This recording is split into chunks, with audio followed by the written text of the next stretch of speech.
महिला ने अपना बचा हुआ खाना कोने में चूहे को फेंक दिया। कारण सरल था, जब वह भूख से मरने की कगार पर थी तो चूहे ने उसे भोजन के पास ले जाकर कुछ ताकत हासिल करने में मदद की। खाने पीने के बाद महिला ने पास के एक डिब्बे में एक फिडगेट स्पिनर देखा। उसने उसे उठाया और बिना सोचे समझे उसे घुमाना शुरू कर दिया। हालांकि जब स्पिनर रुका तो अचानक उसके दिमाग में कुछ कौंधा। उसने अपने सिर के ऊपर एयर कंडीशन की तरफ देखा और एक साहसिक विचार बना। अपनी पूरी ताकत जुटाते हुए उसने शेल्फ से एक लोहे की छड़ खींची। उसने सावधानी से रॉड को एयर कंडीशन के पंखे के कवर में डाला और पूरी ताकत से उसे खोलने लगी। कुछ जोरदार प्रयासों के बाद सुरक्षात्मक आवरण ढीला हो गया। फिर उसने लोहे की छड़ उठाई और तेजी से घूम रहे पंखे के ब्लेड पर निशाना साधा। खुद को स्थिर करने के लिए एक गहरी सांस लेने के बाद उसने रॉड को अंदर घुसाया। अप्रत्याशित रूप से स्टील पाइप हिंसक घुमाव से दूर जा गिरा। परिणामी प्रभाव ने उसके शरीर में दर्द का झटका दिया। इस बीच पंखा तेज गति से घूमता रहा और कोल्ड स्टोरेज का तापमान गिरता रहा। महिला को निराशा की लहर महसूस हुई, लेकिन जब उसने देखा कि कमजोर छोटा चूहा अभी भी जिंदा रहने के लिए संघर्ष कर रहा है तो उसे दया आ गई। उसने उसे उठाया और अपनी बाहों में भर लिया। उम्मीद है कि साझा शरीर की गर्मी उन दोनों को ठंड सहने में मदद करेगी। जैसे ही वह ठंड से मरने के कगार पर थी, उसका हाथ उसके बैग में किसी चीज से टकराया। यह एक लाइटर था। उसके दिल में उम्मीद की एक किरण जगी। उसने जल्दी से उसे जलाया। हालांकि लौ छोटी थी, लेकिन इससे गर्मी और आराम मिला। फिर उसने इसका इस्तेमाल अपने कॉलेज के प्रवेश पत्र को जलाने के लिए किया और लौ को जलाने के लिए अपनी पाठ्य पुस्तकों को फाड़ना शुरू कर दिया।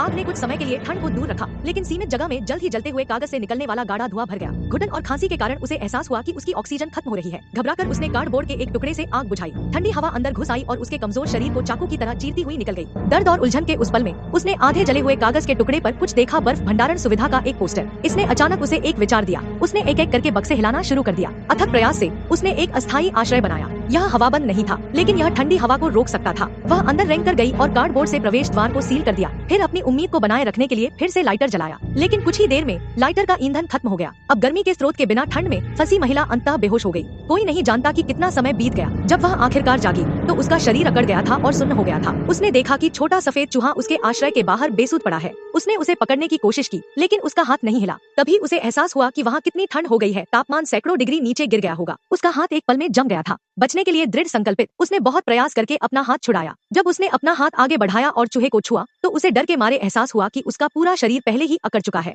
सारी उम्मीदें खत्म हो गई थी। महिला जख्मी और जमी हुई अब और सहन नहीं कर सकती थी। वह फिर से बेहोश हो गई, लेकिन समय रहते जीवन और मृत्यु के कगार पर उसके पिता आ गए और भारी बर्फ भंडारण द्वार को जबरन खोल दिया। वह ठीक समय पर आ गए थे। महिला बच गई।